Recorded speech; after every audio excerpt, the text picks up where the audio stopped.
the milk of loneliness. Dawn broke like a bruise over the hills, pale light seeping through cracks in the old cottage walls. Evelyn stirred awake to the thin cry of her newborn, that fragile, wavering sound that both softened and broke her heart. She turned toward the cradle, the child's tiny fists trembling against the cold air. Her own body ached, empty, unwilling to yield the milk the baby needed. "Please," she whispered, pressing the infant closer, praying her warmth would be enough. It wasn't. The child's lips searched and failed, releasing a wail that pierced the quiet. Evelyn's throat tightened. For 3 nights, she had hoped her milk would come, as the midwife promised. But grief had dried her veins as surely as the winter wind. Her husband, Samuel, had been gone only 6 weeks. A cough turned fever, a fever turned silence. She'd buried him under the rowan tree, where the snow fell soft and thick. Since then, she'd spoken to no one except the child and the empty air. The baby cried again. Evelyn's heart twisted. She wrapped him in a blanket and stepped outside. The morning bit her skin, a bitter frost clinging to her lashes. The road stretched toward the village, a ribbon of mud and mist. She carried an empty tin pail, the handle biting into her palm. She knocked at the first door, the baker's wife. A slit of light opened. A tired eye peered through. "No milk," the woman said before Evelyn could speak, and the door shut again. The second house was worse.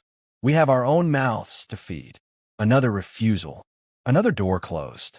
Each rejection echoed like a judgment. Widow, burden, bad luck. By the time she reached the edge of the village, her arms trembled from the baby's weight. She leaned against a fence post, breath ragged. Somewhere beyond the fog, a rooster crowed. She thought of turning back, and then saw it, a thin spiral of smoke rising from the far hill, where the land spread into wild pasture. The giant's ranch. Evelyn had heard stories whispered at the market. A young man too tall for comfort, too strong for decency. Rowan, they called him, the giant who broke oxen with his bare hands and lived alone with his beasts. They said his eyes were cold as slate and that no woman stayed long beneath his roof. But Evelyn was past fear. The child whimpered softly against her breast, weaker now, and the sound made her move. She began to climb. Mud clung to her shoes, the wind cut her cheeks, and the pail swung like a useless ornament. She told herself she was doing this for the child, though part of her knew she was running from more than hunger, from the house that smelled of absence, from the silence that had begun to swallow her. When she reached the ranch, the world seemed larger. The cabin stood among endless fields, a dark silhouette against the dawn. Horses shifted in their pens, watching her with quiet curiosity. She hesitated at the door, her knuckles trembling above the wood. 1 knock. Nothing. 2. Then, the sound of footsteps, heavy, measured. The door opened. He stood there, filling the frame. Rowan, taller than rumor, broad-shouldered, his shirt open at the throat. His hair was unkempt, his face marked by the kind of solitude that neither youth nor strength can soften. For a heartbeat, Evelyn could not speak. The sight of him was like stepping into a story she'd been warned never to read. He frowned slightly. "You're far from town," he said, his voice low and even. "My child needs milk," she managed. "The goats. No one will sell to me." Rowan's eyes dropped to the bundle in her arms. The baby's thin cry filled the doorway. Something shifted in his expression, not pity, but a quiet understanding. Without a word, he opened the door wider. "Come in before the wind takes you," he said. The warmth inside struck her first, the scent of wood smoke, hay, and faint sweetness. A goat bleated softly from a corner pen. He moved toward it, poured milk into a clay cup, and brought it to her with careful hands. Evelyn fed the child, watching the tiny mouth latch and drink. Relief swept through her, sharp, tearful, almost holy. She didn't realize she was crying until Rowan placed a coarse cloth in her hand. "Thank you," she whispered, her voice breaking. He nodded once, standing near the fire, arms crossed. "You're welcome to rest," he said. "Storm's not kind this morning." Evelyn hesitated, caught between gratitude and fear of gossip that no one would even hear. Yet she felt something stir in her chest, something warmer than the fire. She looked down at her child, now sleeping peacefully, and then up at the man whose kindness had come without a price. "Just a moment, then," she said quietly. The wind outside rose to a howl, and the door closed behind her. For the first time since Samuel's death, the silence in Evelyn's heart loosened. She didn't yet know that this single step, taken from milk, would lead her toward a hunger she could neither name nor escape. The giant's hearth. The fire in Rowan's cabin burned low, its glow painting the rough timber walls in amber and shadow. Evelyn sat near the hearth, the baby cradled in her lap, half asleep and full at last. The air smelled of wood smoke and goat milk, simple, clean, alive. It was the first warmth she had felt in weeks. Rowan moved quietly, his steps measured, as though he feared disturbing something fragile. He tended the fire, added another log, and turned toward her. His presence filled the space, not by noise, but by a calm gravity that made the world beyond his door seem small. "You can stay until the weather settles," he said. "No sense walking the road while it's frozen over." Evelyn looked toward the window. Sleet traced thin silver lines against the glass. She nodded. "Thank you. I won't be trouble. You already aren't." His tone was simple, factual, like a man who had no patience for pleasantries. She studied him in the firelight, the faint scar along his jaw, the calloused hands, the eyes that seemed to hold their own silence. She wondered what had driven him to live alone, so far from the village. He looked too young to have chosen solitude. Rowan knelt beside the hearth and began to mend a broken leather strap. "How old?" he asked, nodding toward the sleeping child. "Barely 2 weeks." Evelyn's fingers brushed the infant's cheek. "He hasn't even smiled yet. I suppose I'm waiting for that." Rowan gave a short nod, the kind that meant he understood without words. Hard years for a child to come into. Harder still for a mother, she murmured before she could stop herself. The words felt too open, too personal, and she turned away. For a long time, there was only the sound of the fire and the wind outside. Evelyn watched the flames shift, feeling the quiet settle into her bones. She hadn't realized how much noise grief made until she felt the weight of stillness that wasn't empty. Rowan broke it at last. "You said your husband, Samuel. He passed." Her voice came out steadier than she expected. "He was good, kind, just not strong enough to keep breathing." Rowan nodded again. "I lost my brother last winter. Same way. Fever." Their eyes met, and in that brief moment, the world between them folded. Two strangers bound by the same absence. He rose, fetched a bowl from the table, and filled it with stew that smelled of thyme and barley. "You should eat," he said, placing it before her. Evelyn hesitated, then accepted the spoon. The broth was warm, simple, and rich with a taste she hadn't known since before the funeral. "You cook?" she asked, trying to mask her surprise. He shrugged. "Someone has to. The animals won't do it." She smiled, small but real. It startled her how easy it felt, how natural. The smile faded as quickly as it came, replaced by the ache of guilt. She shouldn't feel comfortable here in another man's home. Yet there was no danger in his manner, only a quiet kindness that made her forget herself. When the child stirred, Rowan leaned closer, his shadow falling over them. "He looks strong," he said softly. Evelyn looked up, the firelight reflecting in her eyes. "He needs strength more than anything. The world's cruel to the small. Then we teach them to grow." His voice held a weight she couldn't name, the kind of conviction that comes from being hurt and surviving anyway. Outside, the wind howled louder, and the storm began to thicken. The cabin groaned under the pressure of ice and air. Rowan secured the shutters, his movements firm but unhurried. Evelyn watched him. How his strength seemed not to threaten, but to shelter. When he finished, he sat opposite her. The fire burned between them, a boundary and a bridge. "Do you ever go to the village?" she asked quietly. "Not anymore." "Why?" "People talk," he said, with a small, humorless smile. "And I don't like what they say." Evelyn nodded slowly. "They talk about me too. Even now, His eyes lifted to hers, steady and searching. Then maybe we're both ghosts to them. The words lingered in the space between them, a truth neither wanted to name. She looked away, toward her sleeping child. Ghosts. Yes, she felt like one too. Hours passed in the rhythm of fire and breath. When she finally rose to leave, her legs trembled. The snow outside was too thick, the light fading fast. Rowan stepped forward before she could speak. "You'll stay tonight," he said, not as command, but as certainty. "The road's not safe." Evelyn hesitated, propriety, memory, fear all pressing against her ribs. But the child whimpered softly, and the thought of cold wind against his skin silenced her hesitation. "All right," she whispered. Rowan nodded once and fetched a spare blanket. He laid it by the hearth, near enough to feel the fire's warmth, but not too close. As she settled the baby, he stepped back, giving her space. Outside, the storm raged. Inside, two lives, both marked by loss, found the smallest, most dangerous comfort: quiet company. Evelyn closed her eyes, listening to the steady crackle of the fire.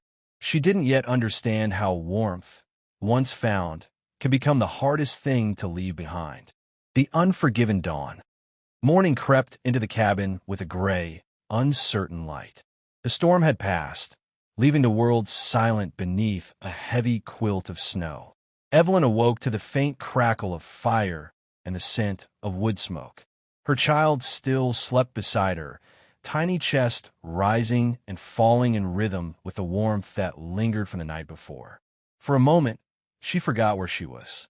Then the low sound of footsteps reminded her, not Samuel's tread, lighter, careful, but Rowan's. The memory of last night's storm folded into her mind. His insistence she stay, his quiet strength, his kindness that expected nothing.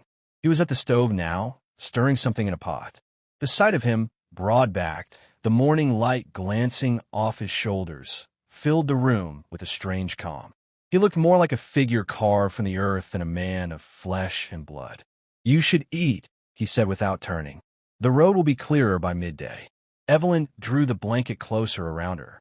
"You've done too much already." He glanced at her then, not long enough to unsettle, but long enough to silence argument. "A bowl of soup isn't much." She smiled faintly, a weary curve of lips. "Still, I thank you."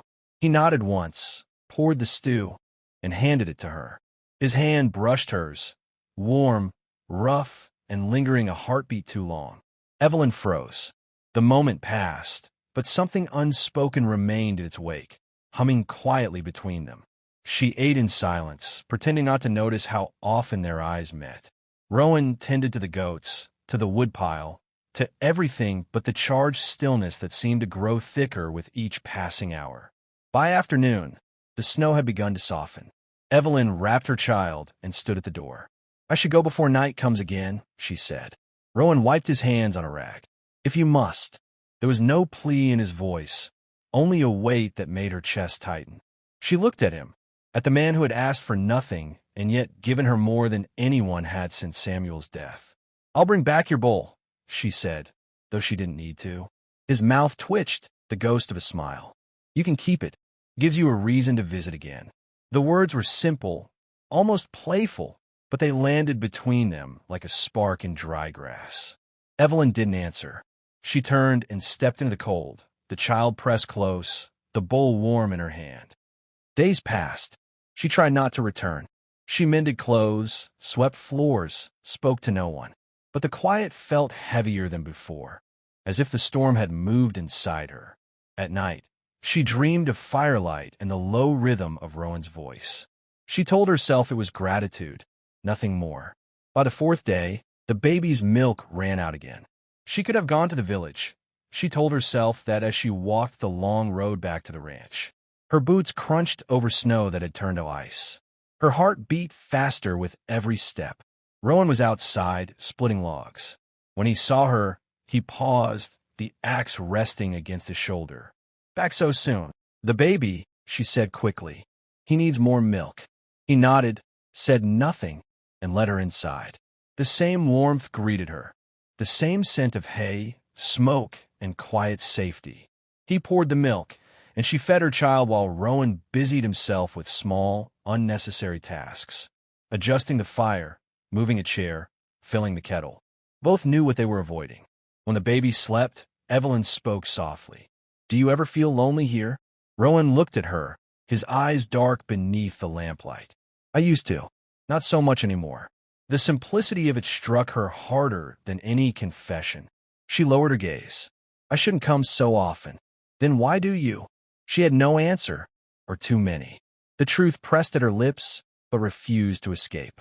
"Because you make me feel seen. Because I forgot how to breathe until your silence taught me how again. Because you're everything forbidden and everything I need." Instead, she said, "You're kind." Rowan took a slow step closer. "Kindness doesn't explain this." The air thickened. He stopped within reach, his hands rough, uncertain. "Evelyn." He said her name like it was both prayer and warning. She didn't move, didn't breathe. The fire cracked, a spark leaping toward the hearth. Then, slowly, he touched her face, not in hunger, but in disbelief, as though confirming she was real. Her eyes closed. The world outside ceased to exist. No village, no whispers, no grave under the rowan tree. Only the heartbeat of something dangerous and alive. When she finally opened her eyes, Rowan stepped back, his jaw tight. "You should go," he said softly. "I know," but she didn't. She stayed until dusk, until the fire dimmed and the weight of guilt grew too heavy to bear. When she left, the snow had begun to fall again, thin and soundless. Rowan stood in the doorway, watching her disappear into the storm. His hand hung at his side, empty, and Evelyn, clutching her child, knew she was walking away from the one place where grief had loosened its hold, and into a night that would never feel warm again. Ashes of warmth. Winter loosened its grip on the hills, but the chill in Evelyn's heart refused to fade. Weeks had passed since she last saw Rowan, yet the memory of his touch lingered like an ember that refused to die. Each dawn brought the same ache, quiet, persistent, and heavy with guilt. Her child had grown stronger, his cheeks no longer pale, but flushed with health. Every smile he offered reminded her of the reason she had gone to that ranch the first time. For milk, for life, not for the warmth that had followed. But desire does not obey logic, and her heart carried both gratitude and betrayal in equal measure. The village, ever watchful, began to whisper. She felt their eyes at the well, their silence at the market.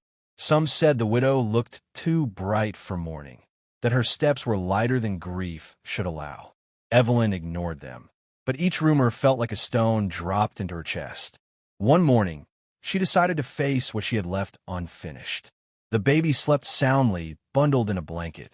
She walked the familiar road to the ranch, clutching the old bowl, the one Rowan had told her to keep. The air smelled of thawing earth, of endings and beginnings both. When the ranch came into view, she stopped. The yard was empty. The goats were gone. The corral stood open, the wind threading through loose boards with a low hum. Her heart quickened. She knocked at the door, once, twice, but no voice answered. She stepped inside. The cabin was stripped bare, the hearth cold. Dust lay thick on the table where they had once shared soup. It felt like standing in the shadow of a dream she'd imagined too vividly. Evelyn's knees weakened. She sank onto the bench, clutching the bowl to her chest. A single folded scrap of parchment lay on the table. She unfolded it, her hands trembling. "You have everything you need now. Don't come back." The words were few, but they carried the weight of everything he couldn't say. Her throat closed around a cry that refused to escape. She pressed the note against her lips, eyes wet with tears that burned. He had left, she realized, perhaps because of her, or perhaps to save them both. In leaving, he had given her the one thing she could never have found beside him, the chance to live without shame. But the knowledge felt less like mercy and more like exile. Evelyn stayed there until dusk. The light sank low, painting the empty cabin in the same amber hue that had once wrapped them both in warmth. When she finally rose to leave, she took nothing with her but the note and the silence he had left behind. Spring crept into the valley. Flowers began to bloom along the paths, and the river thawed into motion again. Evelyn's son, Samuel, she named him after his father, learned to laugh. The sound filled their small home with life. She smiled more easily now, though the smile never quite reached her eyes. Sometimes, when she carried water from the well, she caught herself glancing toward the distant hills, half expecting to see a figure standing there, tall and still against the horizon. But the ranch remained empty, its fields untended, its fences falling to time. Rumors spread again that Rowan had joined the frontier riders, or gone north, or simply vanished. The villagers spoke his name in half-truths and superstitions. Evelyn never joined them. She carried his absence like a secret vow. At night, when the baby slept, she would take out the note and read it again, tracing the rough ink with her fingertip. It was not a love letter, not even a farewell, yet somehow it held both. "You have everything you need now." Did she? Her child's laughter said yes. Her heart's ache said no. But she had learned to live between those answers, in a quiet space where guilt becomes memory and memory becomes peace. On the first warm evening of the season, Evelyn walked to the hill where her husband rested beneath the rowan tree. The branches were heavy with new buds. She laid a small jar of milk beside the grave, a simple offering, white and pure. "I kept him alive," she whispered. "Both of us, somehow." The wind moved gently through the grass, as if in answer. She closed her eyes and let the sound carry her thoughts, not toward forgiveness, but acceptance. When she turned back toward the village, the horizon glowed with the last light of dusk. The world felt wide again, uncertain and full. Her steps were steady. She no longer searched for warmth. She carried it with her now, quiet but unyielding. And somewhere beyond the fading line of hills, a man who once called himself a giant might have looked to the same sky and thought of a woman who had come to his door seeking milk, and left having found something far more dangerous. Evelyn reached her cottage as the stars began to rise. The child stirred, then settled, his small hand resting on her chest. She looked down at him and smiled, the ache in her heart finally softening into something almost tender. Life, she thought, was not about the fire that burned too brightly, but about what survived when the flames were gone. She blew out the candle. Darkness folded around her, warm and complete.